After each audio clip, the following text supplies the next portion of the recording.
Bismillahirrahmanirrahim. Assalamualaikum warahmatullahi wabarakatuh. Selamat datang di episode baru dari Baswara Podcast. Kali ini kami akan membahas babak baru di dunia manajemen operasional berdasarkan ringkasan dari buku Operational Management, Strategi untuk Efisiensi dan Keunggulan, edisi Kindle by Mia Aksara, publisher Kindle Direct, publish Amazon USA, serta buku Operation Management karya Mia Aksara dengan editor Profesor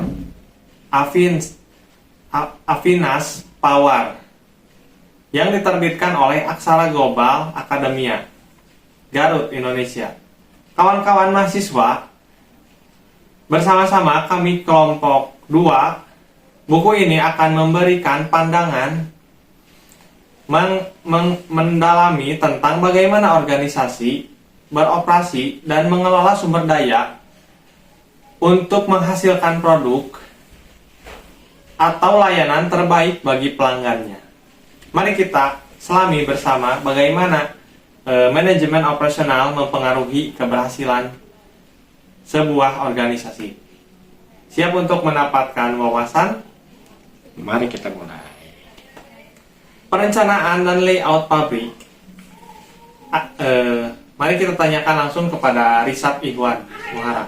Baik, mengenai perencanaan dan layout pabrik ini, tentunya ada keputusan mengenai pabrik yang merupakan keputusan strategis jangka panjang yang idealnya tidak diulang. Nah, sebuah lokasi pabrik yang kurang tepat dapat meningkatkan biaya produksi, mempersulit pemasaran dan transportasi, akan menimbulkan ketidakpuasan tentunya di antara karyawan dan pelanggan, dan serta seringkali adanya gangguan dalam produksi, bahkan dapat mengakibatkan kerugian yang kompetitif. Lalu, apa saja sih faktor yang berkaitan dengan pemilihan wilayah, pemilihan lokasi pabrik? Ada beberapa faktor yang berkaitan dengan pemilihan wilayah secara umum, sementara waktu faktor lainnya yang relevan untuk memilih suatu komunitas atau lokasi yang spesifik. Dalam membuat keputusan lokasi, tentunya penting juga kita mempertimbangkan antara keuntungan dari lokasi perkotaan atau maupun perdesaan. Tata letak pabrik tentunya mengacu pada proses penempatan peralatan yang tepat dengan metode di lokasi yang meminimalkan jarak dan waktu pemrosesan produk. Ada berapa sih jenis dasar dalam perencanaan tata letak? Oke. Mohon maaf ya, tentunya pembahasan ini saya mengutip dari buku Manajemen Operasi yang diterbitkan oleh Mia Aksara. Nah, balik lagi ke materi. Tentunya ada 3 jenis berdasarkan perencanaan tata letak. Yang pertama tentunya ada tata letak berdasarkan proses, yang kedua ada tata letak berdasarkan produk, dan yang ketiga ada tata letak dengan posisi tetap. Dalam mendesain tata letak pabrik, beberapa faktor yang perlu diperhatikan antara lain material, mesin, SDM, waktu yang ditunggu, fasilitas pendukung, serta adaptabilitas terhadap perubahan. Nah, tentunya dari semua aliran tersebut ada beberapa alat dan teknik yang harus digunakan dalam perencanaan tata letak pabrik. Tentunya ada diagram alir, ada diagram proses aliran, bagan perjalanan, bagan rel, template, dan pemodelan. Nah, dari ketiga perencanaan tata letak pabrik tersebut tentunya harus ada pengembangan perencanaan tata letak. yang akan tentunya memerlukan pendekatan yang sistematis.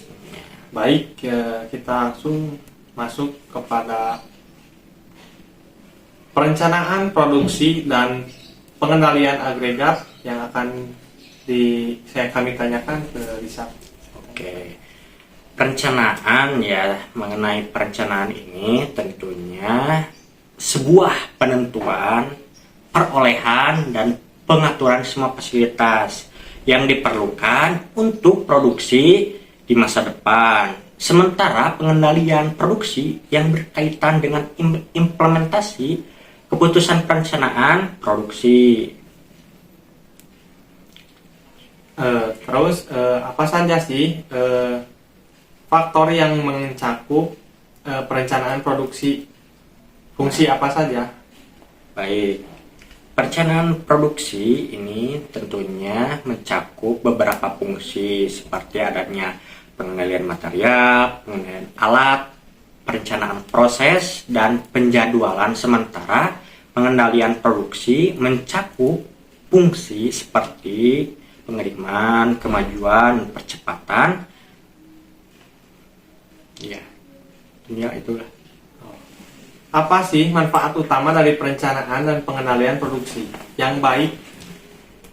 Ya, tentunya manfaat di sini ada efisiensi produksi yang lebih tinggi, ada biaya produksi yang lebih rendah, pengiriman tepat waktu kepada pelanggan, investasi inventaris yang lebih rendah.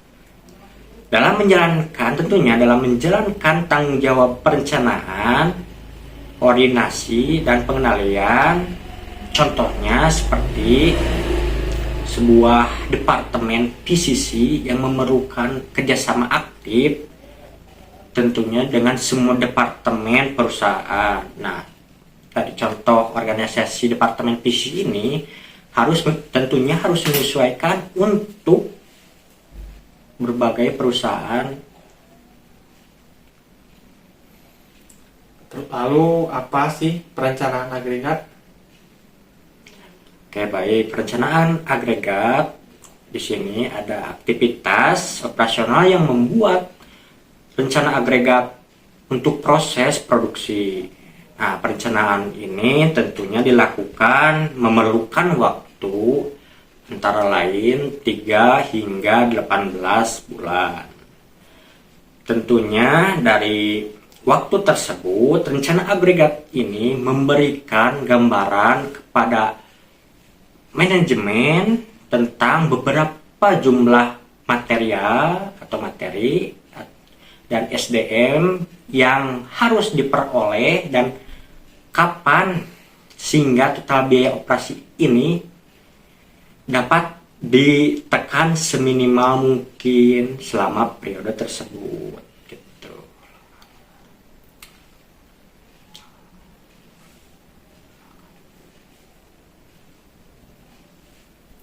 Lalu langkah-langkah apa saja yang diambil untuk membuat rencana agregat?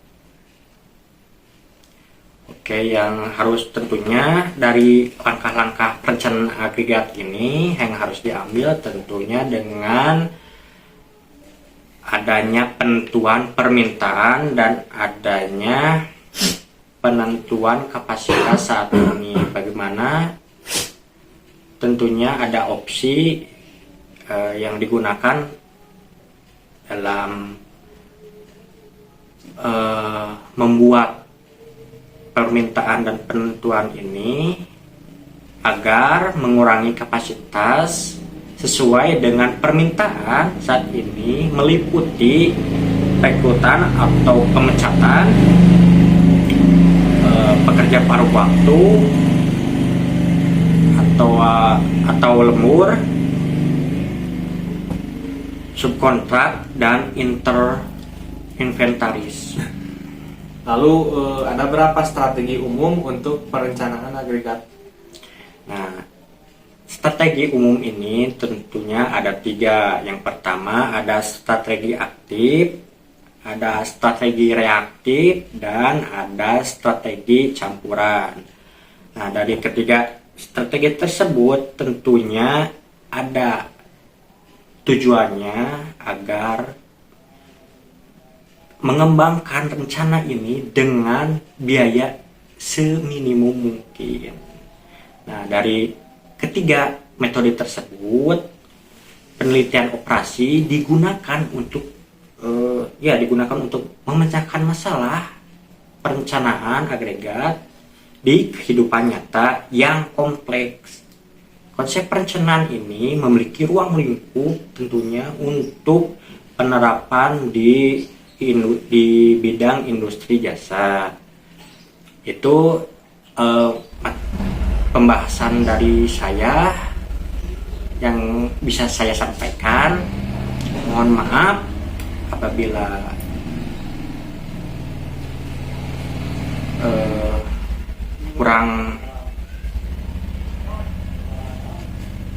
kurang jelas.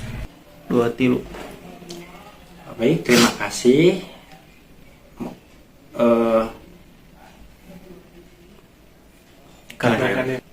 Tuh 2. Itulah yang saya sampaikan mengenai perencanaan atau layout pabrik dan perencanaan produksi dan perencanaan agregat yang bisa saya sampaikan.